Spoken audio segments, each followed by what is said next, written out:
a este su espacio, Periodismo y Sociedad. La verdad con objetividad, con responsabilidad, con transparencia. Pero para que reflexionemos entre todos y con la gracia de Dios construyamos un país mejor. Pero para todos, hoy estamos a 8 de noviembre, ya va el año hacia el final en esa parte. Y el día está como tan indignado, yo no lo voy a decir convulso, pero está indignado. Que lo estaba, porque el país tiene una sensación de que aquí hace falta cambiar muchas cosas. Y ayer, pues se produjo la sentencia de San Francisco de Macorís, en la que nadie ha quedado conforme, no porque no le echaran al joven, que aunque no confesó, él es el culpable, pero sino a la doña. La doña tiene una interpretación jurídica distinta, le echaron una pena de 5 años. En el fondo, esa era la pena que le cabía al expediente que le dieron, pero lo que la gente percibe es que en la realidad ese expediente se lo cambiaron para echarle solo 5 años, porque había una sensación de que ella tenía mayor vínculo durante todo el proceso de planeación y ejecución y después ocultamiento del crimen. Y eso la hace a ella ser una antisocial. Y la sociedad, más que con el joven, la tomó contra ella. Esa lucha es contra ella. Y a ella le echaban 20 años y la gente iba a celebrar que le echaron 20 años. Y iba a quemar goma porque le echaron 20 años.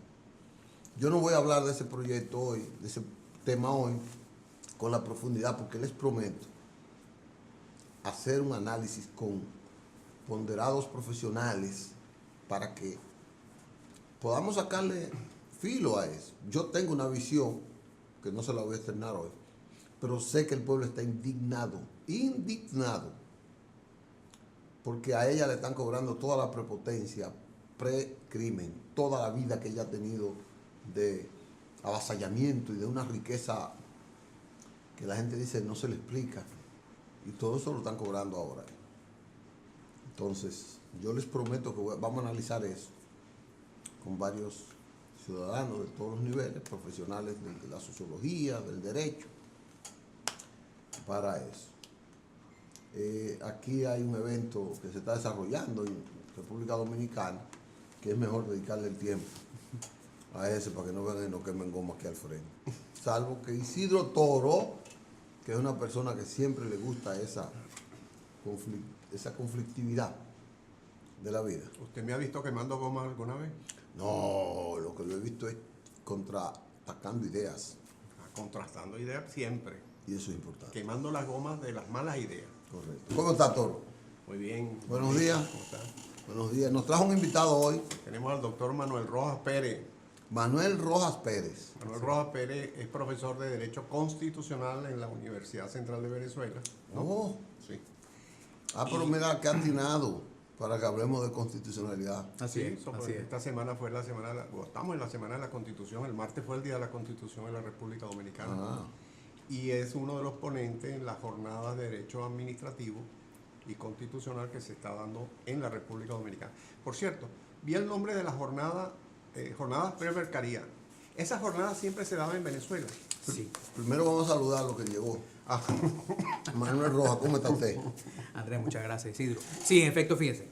¿Y las trasladaron para acá? Sí. Estamos aquí desde el lunes porque en Venezuela históricamente se dan las jornadas internacionales de derecho administrativo Alan Randolph Brewer Carías, en homenaje a uno de los máximos exponentes del derecho público en toda Iberoamérica, como es el profesor Brewer Carías, profesor venezolano, pero que ha trascendido con su obra jurídica, con su obra académica, ha trascendido a Venezuela. Entonces, en República Dominicana, por ejemplo, como a mí me quedó muy claro, en las jornadas de ayer al profesor Brewer Carías se le estudia mucho aquí en su país.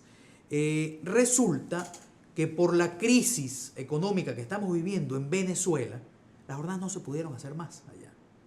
Desde el año 2007 se suspendieron las jornadas, unas jornadas que se hacían año tras año y eran las que marcaban la tendencia del derecho administrativo, repito, no solo en Venezuela, sino en toda Latinoamérica e incluso España, Italia, Francia, donde profesores profesores e incluso alumnos, abogados de esos países iban a Venezuela en su momento a estudiar lo que salía de esas jornadas. Entonces, gracias a la crisis, gracias a lo que estamos viviendo en Venezuela, esas jornadas internacionales se suspendieron. Por supuesto, también tiene que ver el hecho que al profesor Bruno Carías en el año 2006 se le pretendió culpar, se le imputó, de hecho, en los tribunales penales, malamente, hay que decirlo, por los hechos del 11 de abril en Venezuela, que es cuando se dio una revuelta del 2002, aquella revuelta popular que sacó temporalmente del ejercicio del poder al presidente Chávez, luego volvió, bueno, es el golpe de estado del empresario. Sí, de Carmona Estanca.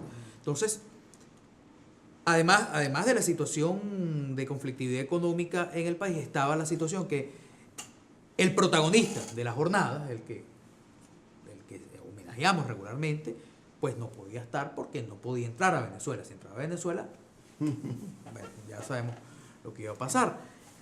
A raíz de eso, bueno, el Foro Jurídico Dominicano, o especialmente el profesor Eduardo Jorge Prats, quien es el presidente de la Asociación de Derecho Constitucional Dominicano, pues bueno, fue impulsando esto conjuntamente con la Fundación Estudio de Derecho Administrativo, de la cual yo formo parte, su presidenta Belén Ramírez Landaeta en Venezuela, impulsaron el hecho de retomar nuevamente las jornadas. Y la verdad es que ha sido un éxito. Ha sido un éxito. Más de 300 abogados dominicanos han estado presentes. Sí. No, y hasta, de verdad que por lo menos el día de ayer, ya hoy, es la segunda jornada. Yo vi el panel de expositores y de muchos países y con mucha calidad.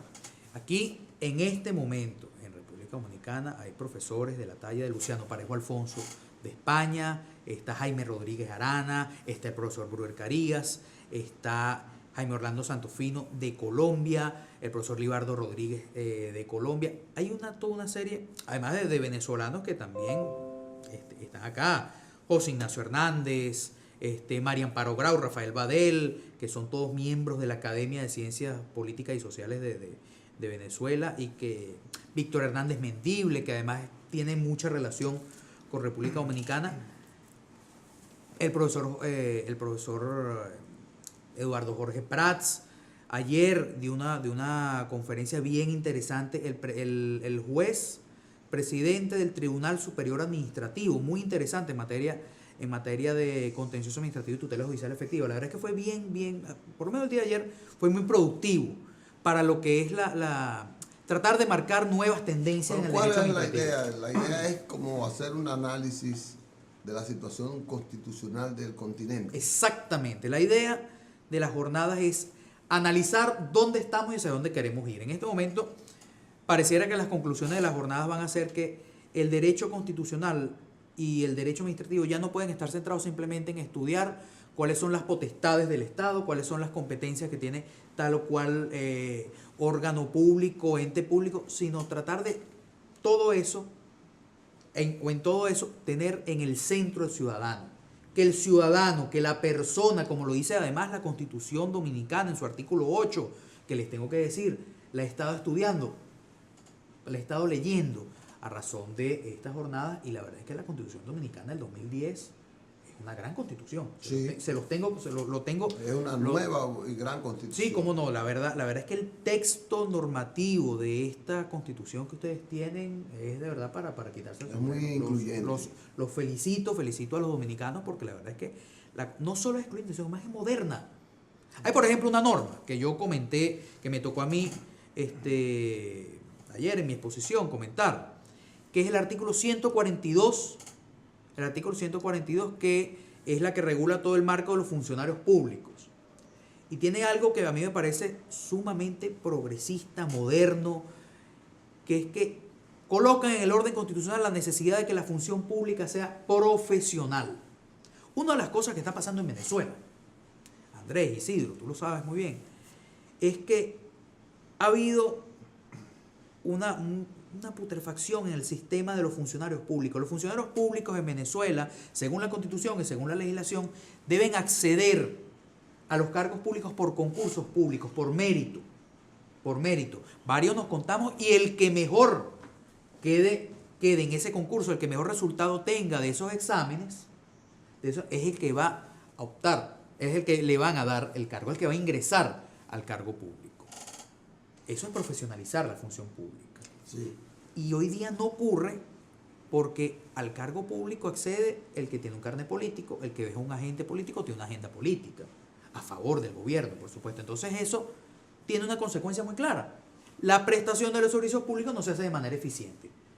Y no se hace de manera eficiente simplemente porque el funcionario público que debe trabajar, debe velar por el interés general, debe estar al servicio de los ciudadanos, no está al servicio de los ciudadanos, está al servicio de una parcialidad política. Y eso hace que reduzca la estabilidad, y al reducir la estabilidad de un empleado, de un funcionario, pone en riesgo su vocación. Absolutamente. Porque entonces no hay esa entrega. Absolutamente. Al cargo, Entonces, en función de que no lo van a valorar por méritos. Totalmente. Entonces, ese funcionario que justamente por ser profesional debe estar asimismo formándose constantemente, capacitándose, buscando, como tú lo dices, mejorar para que pueda prestar un mejor servicio, pues no lo hace. Y mire, en eso usted pone, doctor, ese evento. Aquí está surtiendo algo, esa violación, porque aquí se está violando bastante eso. Aunque uno tiene que decir que en los últimos tiempos se ha iniciado un proceso de insertarse a través del concurso. Pero usted sabe una consecuencia de eso.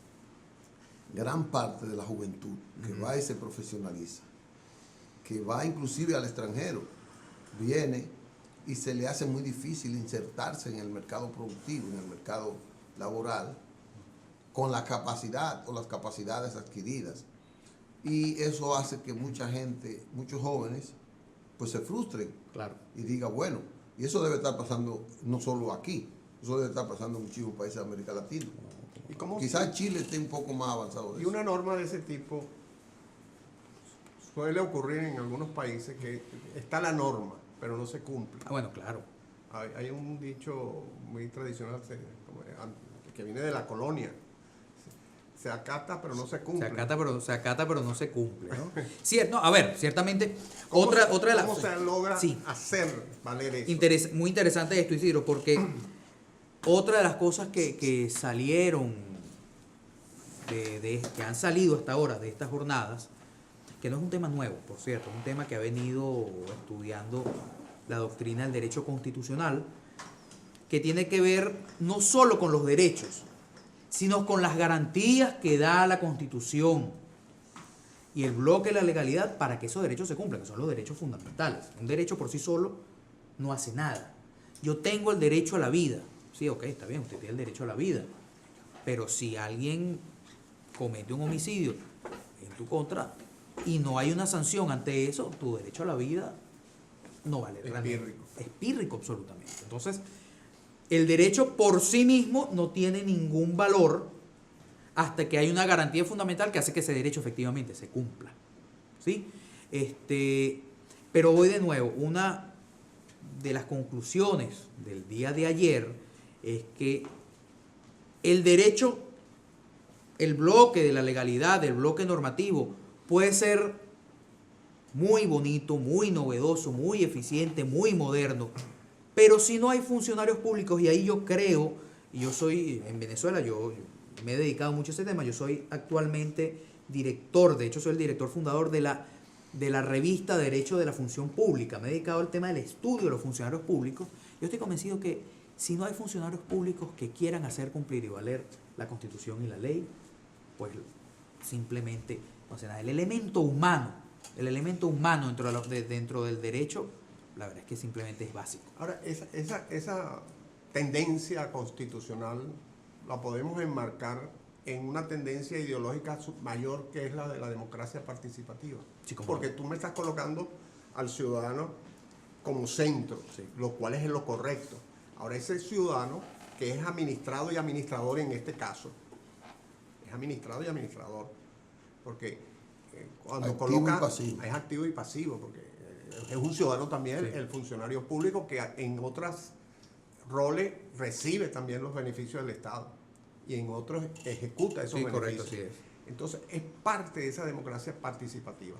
Eso no requiere un andamiaje legal que le dé verdadero poder al ciudadano para ejercer la evaluación, el control y hacer propuestas al Estado. Sí, cómo no, eso también está enmarcado dentro de algo que forma también forma parte de esta nueva tendencia del derecho constitucional, que no es lo mismo, por cierto, hago la aclaración, no es lo mismo una nueva tendencia que el llamado nuevo constitucionalismo, que fue la figura que llevaron unos profesores desde España en el año 98 a Venezuela con la tesis de que la Constitución da para absolutamente todo, y de ahí sale la tesis de Chávez de la constituyente, ¿sí? Que la Constitución da para todo y por tanto ahí se puede hacer y deshacer y acabar con el Estado y refundarlo.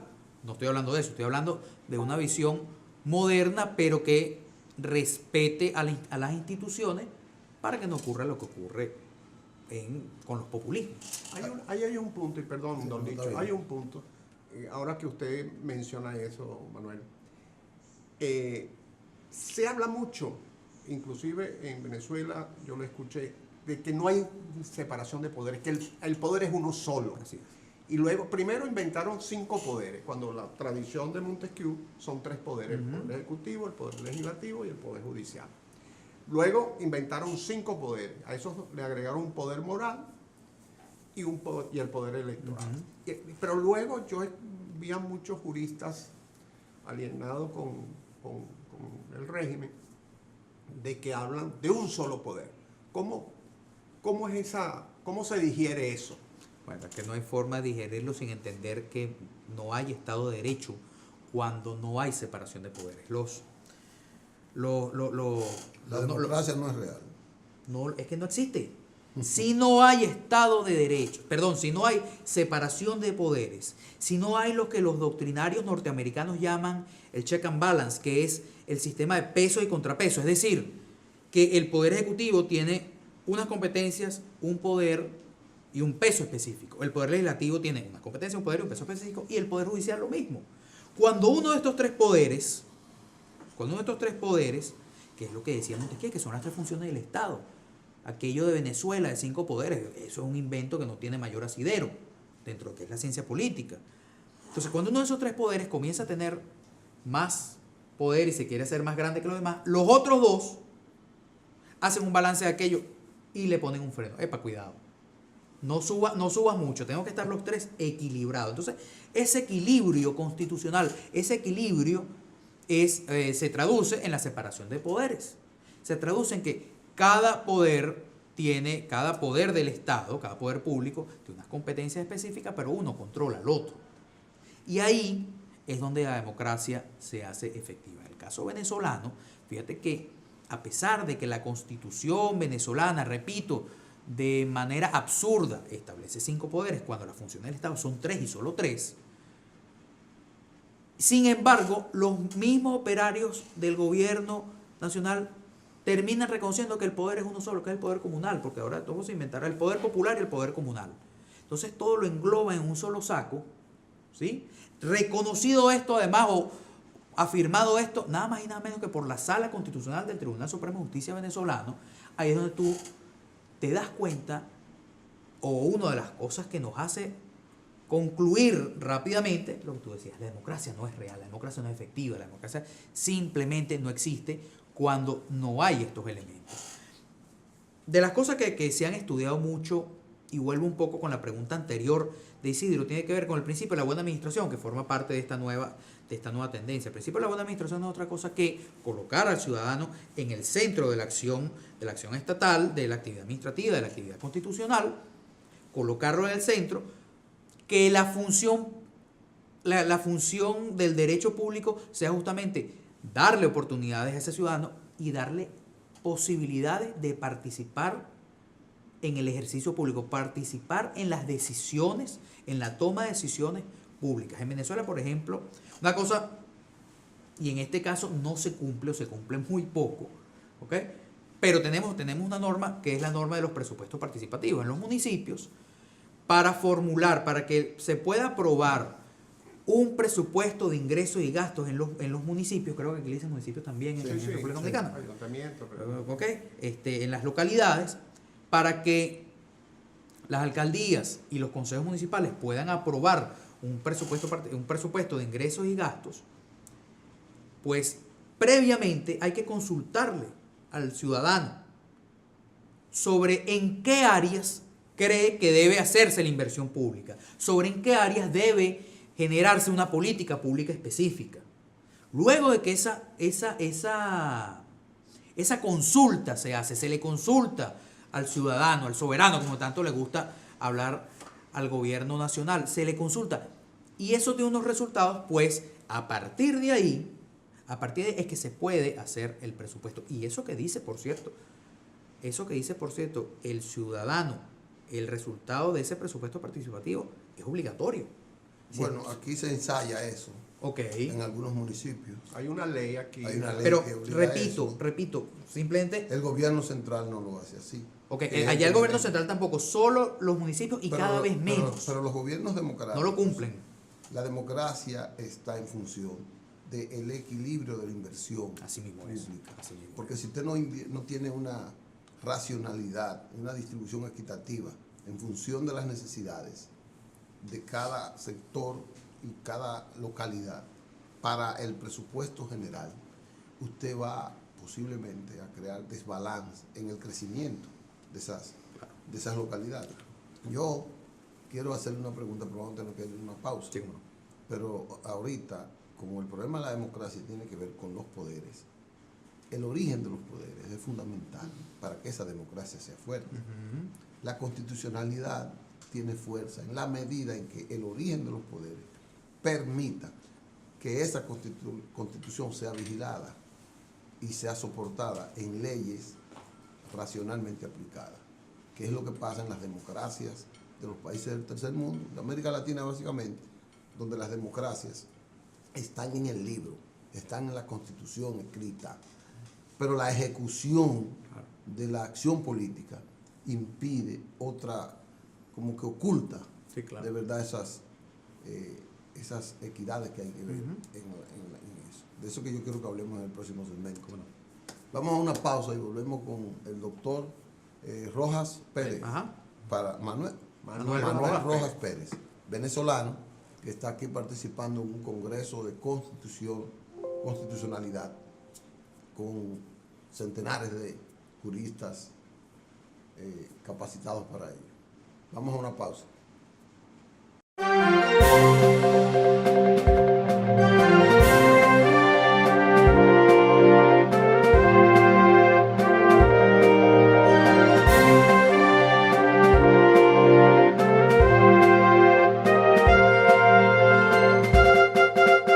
Bien, regresamos con ustedes. El doctor Manuel Pérez está con nosotros. Rojas Pérez, venezolano, está con nosotros, con Isidro Toro, en este compartir sobre ideas importantes de la Constitución. Yo le decía, usted estaba hablando de lo que son los tres poderes del Estado, sí, pero que los tres poderes del Estado están en Montesquieu y están establecidos en todas las constituciones, hasta en las de dictadores. Pero cumplir, separar esos poderes es la meta de cualquier país que quiera una democracia fuerte. Sí. El origen de los poderes es vital para que esos poderes puedan actuar. Porque países como en América Latina, este es un ejemplo, en donde no hay control financiero en el uso de los recursos, no hay un tribunal administrativo, aunque sí existe un tribunal administrativo que pueda poner controles al uso indiscriminado y ventajoso de los recursos que generan ese poder o esos poderes. Entonces terminamos con que hay una democracia, pero resulta que esa democracia está en manos de una persona o de un grupo de personas, vayas a entender, o de un partido. Entonces cuando la democracia tiene que demostrarse, tiene que ponerse eficaz para respetar los derechos de la ciudadanía derechos electorales, derechos económicos, derechos sociales, derechos políticos. Entonces esa democracia no funciona. ¿Por qué? Porque el origen fue maleado desde el inicio para que responda solo a una idea. La justicia aquí está todavía en manos de los políticos, pero el que tiene el control político del Senado y del Congreso, porque realmente lo deciden los congresistas y el presidente de la República. Entonces cualquier justicia que salga de ahí va a estar maleada, contaminada del poder que tiene el presidente, que tiene quien controla el Senado y la Cámara de Diputados, el Congreso. Entonces es una justicia que siempre va a estar dependiendo de lo que diga el poder político. Y si fuera un poder político que sirva de contrapeso, pero hay países donde el contrapeso se perdió, entonces eso daña la Constitución y eso hace que los derechos constitucionales estén opacados en esa parte. A mí me gustaría que usted me diga cuál podría ser la solución a ese caso en función de la realidad que tenemos que buscar, que es la verdadera separación de poderes para que haya una democracia efectiva. A ver, más allá, por supuesto, del tema dominicano. No puedo, además, por desconocimiento, pero además todo sería grosero de mi parte hacerlo. Se lo puse de ejemplo nada No, más correcto, pero igual hago la eso pasa en aclaratoria. Venezuela también. Venezuela quizás pueda Utilicemos el caso venezolano.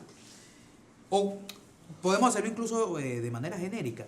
La democracia no solo tiene que ver con un texto, la democracia no tiene que ver con una norma que esté ahí, la democracia tiene que ver con que los ciudadanos crean de verdad que esa es la vía y ese es el sistema. En Venezuela, por ejemplo, hasta el año 1945 no teníamos democracia.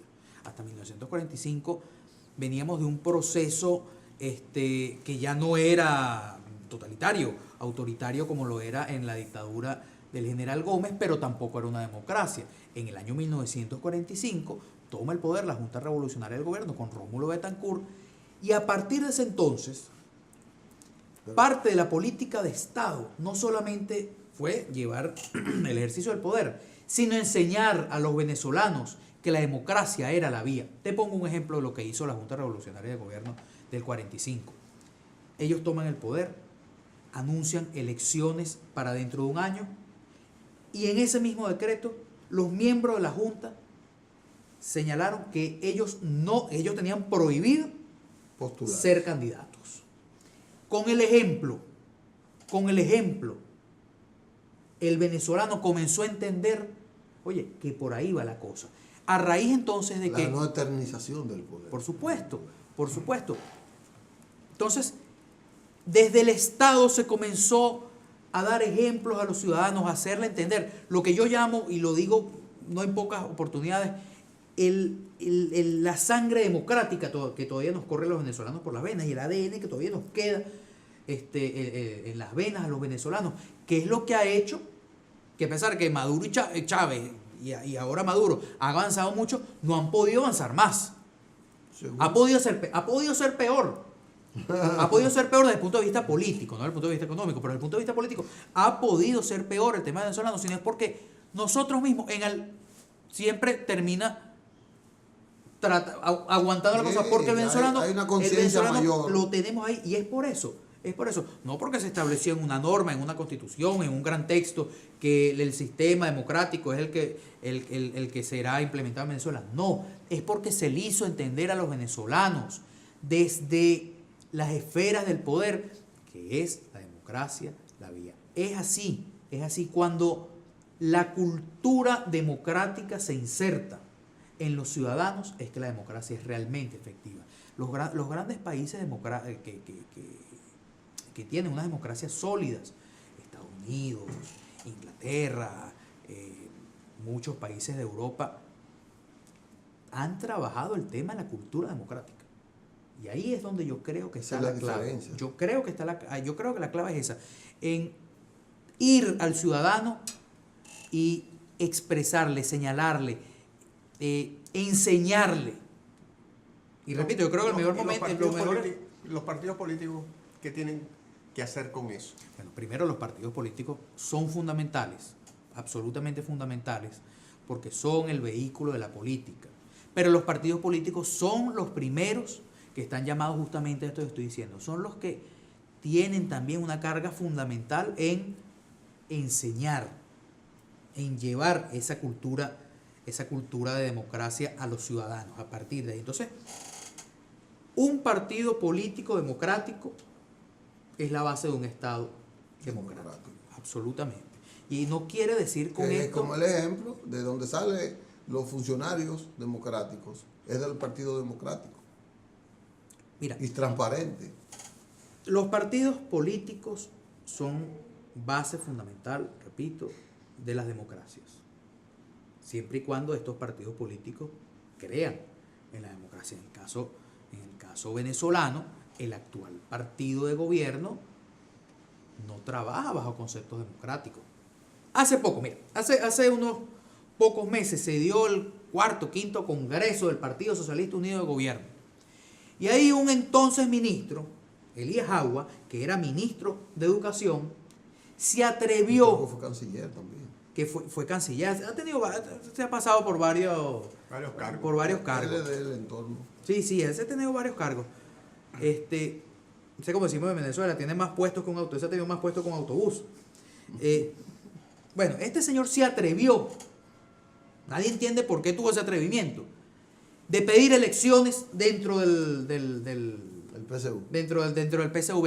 Y además lo dijo en medio de una charla que estaba dando. Tampoco te creas que es que hizo una manifestación y salieron pancartas. No. Dentro de su discurso sugirió que había que haber elecciones. A la semana ya no era ministro. A la semana lo sacaron de la Dirección Nacional y está en este momento execrado. En el ostracismo. No me En el diga. absoluto ostracismo. Sí, señor. Eso pasó. Entonces, Y a la esposa la sacaron de los cargos también. también es que entonces ahora todo el entorno de este caballero hoy día está en la lista negra. Eso no es democracia. No es democracia para nada. Entonces, cuando el partido de gobierno, como nos pasa en Venezuela, No es es democracia. absolutamente tiránico, por supuesto que el resultado de eso va a ser que el ejercicio del gobierno va a ser tiránico también. O sea, eso es, en este caso, eso es matemático. ¿Qué usted propone para que los poderes tengan un origen que pudiera decirse realmente que respondan a la verdadera intención de un pueblo democrático? Repito, primero que todo, impulsar la cultura democrática. Ese es el primer gran elemento. Segundo, que esa cultura democrática también lleve una cultura de respeto a las instituciones y respeto a la Constitución.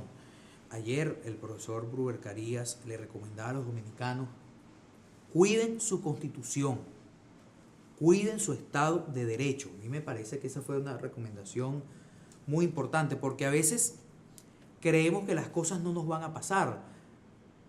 Isidro, hace 20 años en Venezuela ni nos imaginábamos, yo estoy seguro que te pasa, ni nos imaginábamos que íbamos a estar en una situación similar como la que tenemos hoy. Pero es que ni parecido, a nadie le pasaba por la cabeza. A nadie. No cuidamos nuestra Constitución. Pero no hace 20 años, hace 15. Correcto, Ya incluso con el menos. presidente Chávez Correcto, mandando. exactamente, incluso menos. Ya los estados pueden fallar. Los estados pueden fallar, es lo que se llama los estados fallidos, que es cuando los elementos del Estado no funcionan, cuando los elementos constitutivos del Estado, que son pueblo, poder y territorio, algunos de ellos no funcionan. En Venezuela, por ejemplo, el tema del territorio. La frontera venezolana en este momento tiene una crisis muy grave. Gente el gobierno dice que es el ELN colombiano, no se sabe, pero el punto es que las fronteras las fronteras de Venezuela, el gobierno venezolano no tiene ningún tipo de control sobre sus propias fronteras. Del poder. Hay una falla en el tema del territorio. Hay una falla, dije pueblo, poder y territorio. Hay una falla en el pueblo. El pueblo se está yendo. Está huyendo. Porque el poder no le responde. Porque hay una falla también en el poder. Porque el poder no le responde, porque solo está siendo utilizado para un interés absolutamente personalista.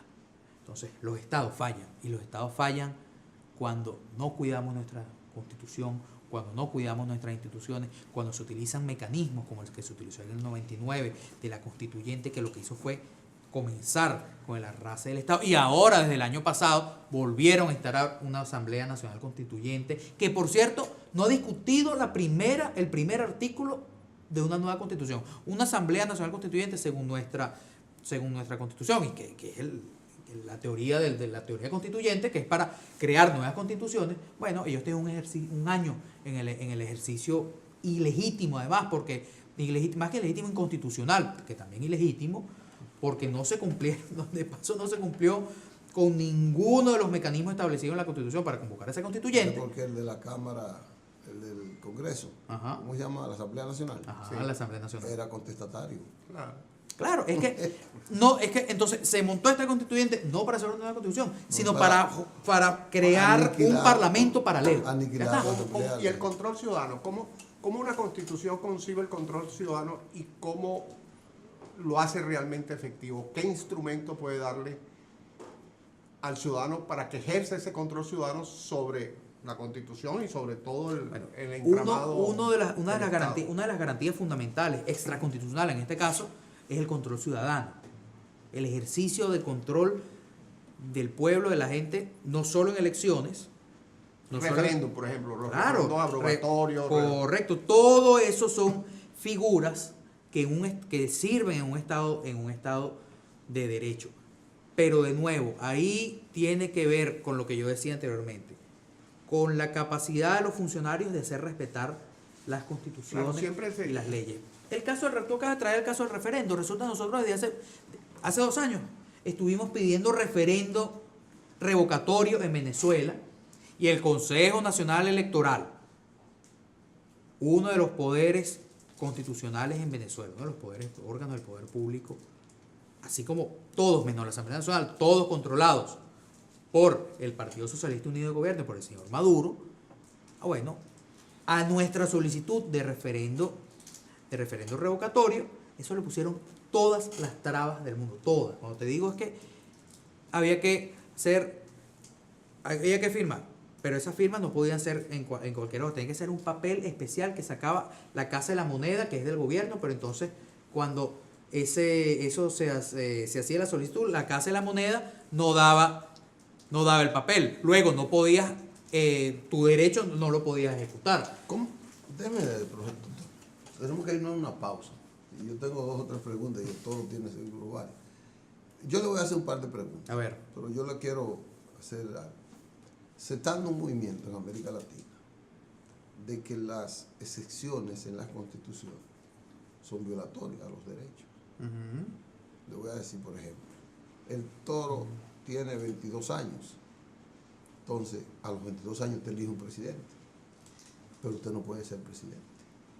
Entonces, eso es una excepción que se hace en la Constitución. Hay movimientos, por ejemplo, usted es presidente, la reelección está prohibida, entonces a usted le están violando un derecho, usted es un ciudadano común. Entonces, normal, entonces a usted esa Constitución tiene que ampararle, usted tiene derecho a ser elegido otra vez.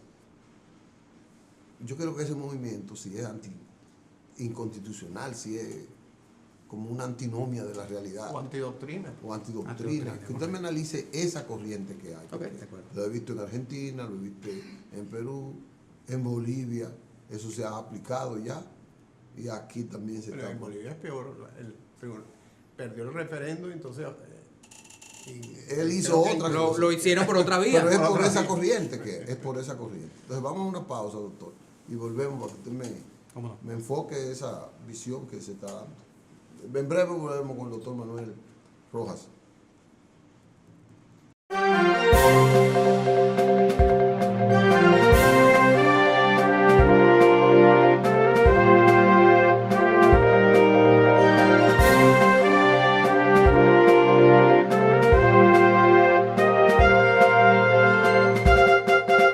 Bueno, doctor, le quería hacer una pregunta sobre la corriente esta que hay en América Latina de la exclusividad para la prohibición en el derecho, por ejemplo, de algunas personas. En Brasil se dio por una sentencia, pero en Bolivia el presidente dijo que él no podía ser un ciudadano exclusivo, especial de la sociedad, y él se hizo una constitución para reelegirse. hay una corriente en Latinoamérica que dice que la Constitución no puede tener casos especiales, sobre todo en derecho electoral, en derecho político, en términos de el ejercicio de la ciudadanía. Entonces esa corriente está teniendo tamaño y en Argentina lo están discutiendo, en Perú lo están discutiendo, de aquí hay varios juristas que están exponiendo en esos, como está usted aquí en esas conferencias. Y entonces me preocupa porque eso quiere decir que si un presidente no se puede reelegir o un ciudadano tiene determinada edad y no se puede elegir, la Constitución debe establecer que no, que eso no es una prohibición para ese ciudadano. A ver, ese tema que ciertamente está tomando auge, especialmente en Latinoamérica y especialmente en países donde el populismo tiene fuerza, ¿no? Caso Bolivia, por ejemplo, caso Venezuela. Una corriente que entonces busca que la reelección sea prácticamente un derecho fundamental, ¿sí? En el entendido de que, como tú decías, Andrés, en el entendido de que todas las personas tienen derecho a reelegirse. Ahí yo creo que habría que poner dos ejemplos para poder explicar este tema. En el caso, en los Estados Unidos, por ejemplo, cuando la época previa a la Segunda Guerra Mundial y con la Segunda Guerra Mundial, Franklin Delano Roosevelt se religió hasta cuatro veces.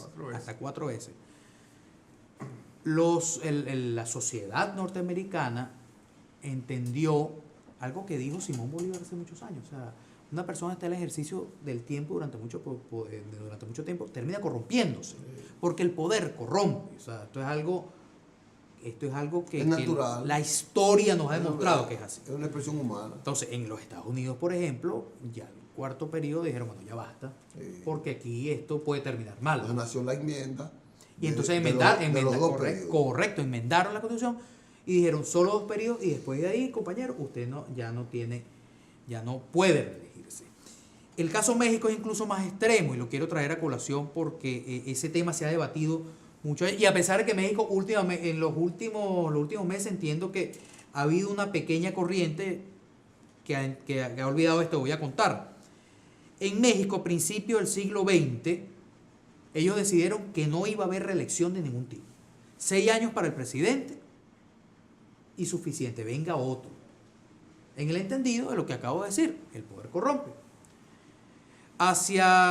Entre años 70, años 80, esa época, no recuerdo exactamente el caso ni quién hizo la solicitud, pero fue un presidente en ejercicio. Un presidente en ejercicio hace la solicitud de modificación al máximo tribunal mexicano para que interpretaran que él tenía los mismos derechos a cualquier otro ciudadano y que por tanto él tendría derecho a reelegirse. A este presidente le contestaron en una sentencia constitucional, le dijeron, sí, es verdad, usted tiene derechos electorales, pero su derecho, el suyo particular, no está ni puede estar por encima del derecho de la mayoría de los mexicanos que decidieron que la reelección es nociva para las democracias.